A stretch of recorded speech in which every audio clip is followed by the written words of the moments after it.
Good morning, hello viewers, কেমন আছেন সবাই? চলে এসেছি বৃষ্টির দিনের একটি ব্লগ নিয়ে। তো বৃষ্টির দিন মানেই খিচুড়ি, আর সকালবেলা ঘুম থেকে উঠেই দেখি প্রচণ্ড বৃষ্টি হচ্ছে। এই বৃষ্টিতে খিচুড়ি হবে না তা তো হতেই পারে না। তো সকালবেলা ঘরে যা কিছু আছে তাই দিয়েই মোটামুটি একটা সবজি খিচুড়ি বানিয়ে নিলাম। এরপরে চলে যাচ্ছি একটু বাইরের কাজে। তো বাইরের কাজে যাওয়ার আগে দুই ছেলেকে ঘরে রেখে যাব। ঘরে রেখে যাওয়ার একটা নিনজা টেকনিক পেয়ে গেছি আমি। ঘরে জানালা দরজা অফ করে যদি লাইট জ্বালিয়ে দেই, তাহলে দুইজন দিব্যি বসে থেকে খেলাধুলা করে আর লাইট এনজয় করে। আপনারা নিশ্চয়ই দেখতে পাচ্ছেন দুজন খুব সুন্দর করে বসে আছে, দুটো পাখির বাচ্চার মতো। তো অন্ধকার একটু কম কম দেখা যাচ্ছে। তো আর ঘরের কাজ শেষ করে এখন রান্না করে নিচ্ছি। তো আজকে দুপুরের রান্নায় হচ্ছে কলমি শাক ভাজি করলাম। এটা হচ্ছে দেশি কলমি শাক, হাট থেকে নিয়ে আসছিল। তো আমি কলমি শাকটা সচরাচর কুচি কুচি করে ভাজি করি। আর বাচ্চার মায়েদের বোঝেনি তো, কাজের ফাঁকে ফাঁকে দৌড়ে বাচ্চা দেখে আসতে হয়। তো এর ফাঁকেই দৌড়ে একটু ঘরে আসছি দেখার জন্য যে বাচ্চারা কি করছে। এদিকে দেখেন আমার ছেলে ধ্বংসযজ্ঞ চালিয়েছে। বিস্কিট বের করে সেই বিস্কিটগুলা সারা ঘর ছড়িয়ে ছিটিয়ে দিয়েছে। আর ছোট ছেলেটাকে মাঝখানে এসে ঘুম পাড়িয়ে দিয়ে গিয়েছিলাম, ও দোলনায় ঘুমাচ্ছে। বৃষ্টি থেমে যাওয়ার পরে অনেক গরম পড়েছে, এই জন্য ওকে দোলনায় এভাবে খোলামেলাভাবে শুয়ে দিয়েছি।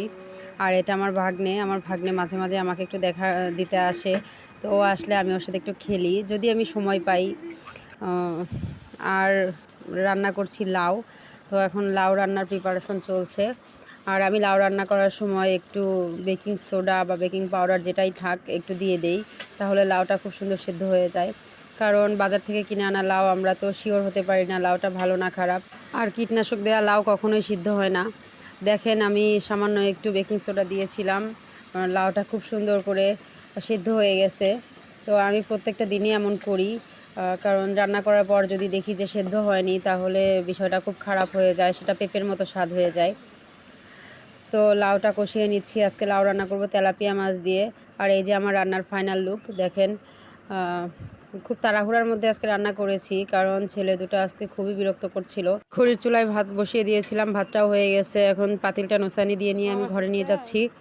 তো তখন এসে ঘর একবার ধ্বংসযজ্ঞ ছিল, ঠিক করে রেখে গেছি। এখন এসে আবারও দেখছি আবারও ধ্বংসযজ্ঞ হয়েছে ঘরের মধ্যে।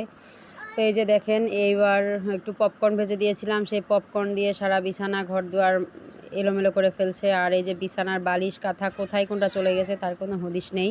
সারাদিন এইরকম গোছানোর উপরেই থাকতে হয় আমাকে। আর কত আর গোছানো যায়, আমি তো একটা মানুষ। শরীরটা যখন টায়ার্ড হয়ে যায় গোছানো বন্ধ করে দেই, তখনই লোকজন বাসায় এসে দেখে আমার ঘর এলোমেলো, তখন সত্যি খুব লজ্জা লাগে। আর এটা একটা টেকনিক। আমার ছেলে কয়েকদিন ধরেই মোবাইল দেখতে চাচ্ছে, শুধু মোবাইলে গরু গাড়ি এসব দেখতে চায়। তো ও ইউটিউবে যেসব দেখে সেসব তো এইভাবে ভিডিও করা, এই জন্য আমি ভিডিও করে গ্যালারিতে সেভ করে রেখে দিয়েছি। এতে করে দুটা ফায়দা হয়। একটা হচ্ছে এখানে সে যে গাড়িগুলো দেখে সেই গাড়িগুলো যখন নিজের হাতে পায়, তখন সে খুব খুশি হয়ে যায়। আর আরেকটা ফায়দা হচ্ছে চাইলেও সে এলোপাথারি ভিডিও দেখতে পারে না, এতে ইউটিউবের এলোমেলো বা বাজে ভিডিও বাজে কন্টেন্ট তার চোখেও পড়ে না। শুধু গাড়ি নয়, অন্যান্য খেলনা দিয়েও আমি এরকম ভিডিও বানিয়ে বানিয়ে রেখেছি ছোট ছোট, যেগুলো ও ফোন দেখতে চাইলে আমি ওকে ধরিয়ে দিই আর ও খুব খুশি হয়ে যায়। তো আপনারাও চাইলে এটা অ্যাপ্লাই করে দেখতে পারেন আপনার বাচ্চাদের জন্য, দেখবেন ও তারা কেমন রেসপন্স করছে। আর আপনাদের যাদের বাবু আছে তারাও নিশ্চয়ই অনেক রকম এক্সপেরিমেন্ট করেন, সেগুলো আমার সাথে শেয়ার করবেন, তাহলে আমি আরও নতুন কিছু জানতেও শিখতে পারবো। তো আজকের ভিডিও এই পর্যন্তই। সবাই ভালো থাকবেন, আর আমার ভিডিও যদি একটুও ভালো লাগে চ্যানেলটি সাবস্ক্রাইব করে পাশে থাকবেন। ধন্যবাদ।